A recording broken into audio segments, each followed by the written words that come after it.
Today, I'm excited to announce an innovative public-private partnership that will provide the businesses and residents of the underserved portions of Western Howard County with the option to now purchase broadband Wi-Fi. We're going to leverage the capacity of the inter-county broadband network, we call it the ICBN, to make this happen. And the county's partner in this endeavor is Freedom Broadband. I appreciate Teresa being here. And here's how it's going to work. While the ICBN didn't run directly into this neighborhood, it did pass nearby. We were able to take a loop from the ICBN and get it to the Mount Airy water tower that you see on the poster here. Freedom Broadband has connected its Wi-Fi equipment to the ICBN fiber and can now offer homes and businesses in this area the opportunity to purchase high-speed internet service, which I know David has already done, which is great. It's important to note that we're doing this at no cost to Howard County. We're providing the bandwidth through our fiber. If residents and businesses choose to purchase broadband, they will be purchasing it from Freedom Broadband, not from the county. It was amazing when we moved from Woodbine to Mount Airy, how much we realized that we depend on broadband internet access for any number of things. As Mr. Kittleman mentioned, completing schoolwork has really become very dependent on having an internet access connection. Being able to work from home, which I know a lot of folks out here do, is dependent on that. Not having to worry about data caps is huge. And then, of course, there's also the entertainment side of things. Being able to stream the Super Bowl last night, for instance, was very nice. And so I know that there's going to be a ton of interest from the neighbors in Western Howard County. Bigger than anything else, it provides a level playing field. I mean, now there are students who may be in the eastern part of the county, you have broadband service. Now the students in the West are going to be able to do the same. And it's going to be able to help people just to be able to know that they can get what they need to get done at home, whether it's their business, whether it's their personal, whether it's their students getting things done for research. My wife is a teacher, my daughter's a teacher. I was going to be a teacher. I student taught, decided to go to law school instead. But I know the importance of having this technology to help our students to be successful. Yesterday, we literally just went live with the fiber coming into the weekend.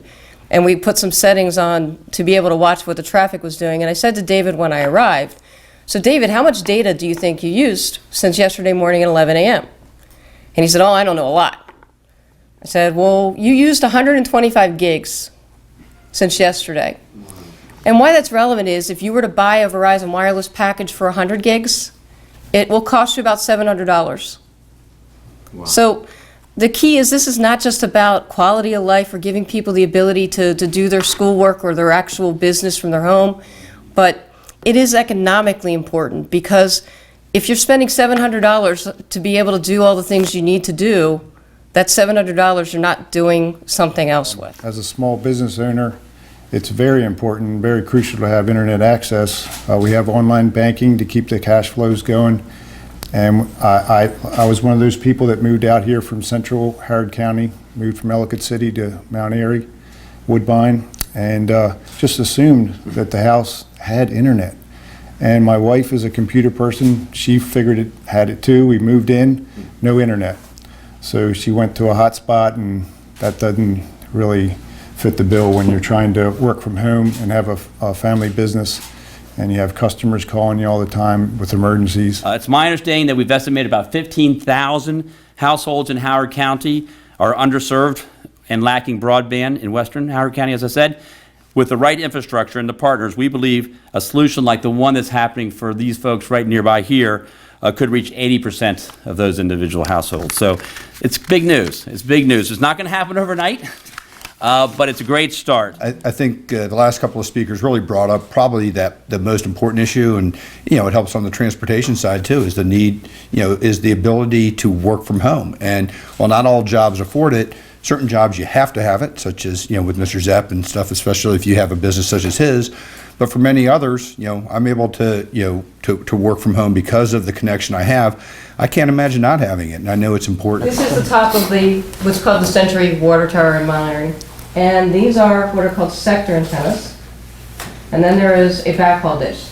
Prior to having access to the ICBN fiber, we actually were sending bandwidth from Eldersburg to this tower wirelessly. So we were actually sending bandwidth to be used by the residents here wirelessly from Eldersburg.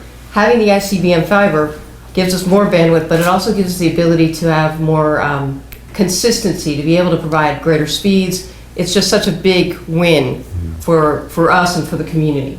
The area in green is where we are right now. This is the initial service area that Freedom is targeting. Our goal is to try and get it throughout the underserved area that the county executive mentioned, about 15,000 homes. So the area in yellow is now under study, and then the area in brown is for a future time. So you'll also notice we have a number of silos located. We're hoping that we'd be able to shoot signals, either shoot a signal to each of those silos or to bring ICBN fiber to some infrastructure, some structure to be able to carry the signal to individual homes. So you'll be seeing this over time. As the county executive said, this isn't going to happen overnight. This will take some time to happen, but this is what our plan is.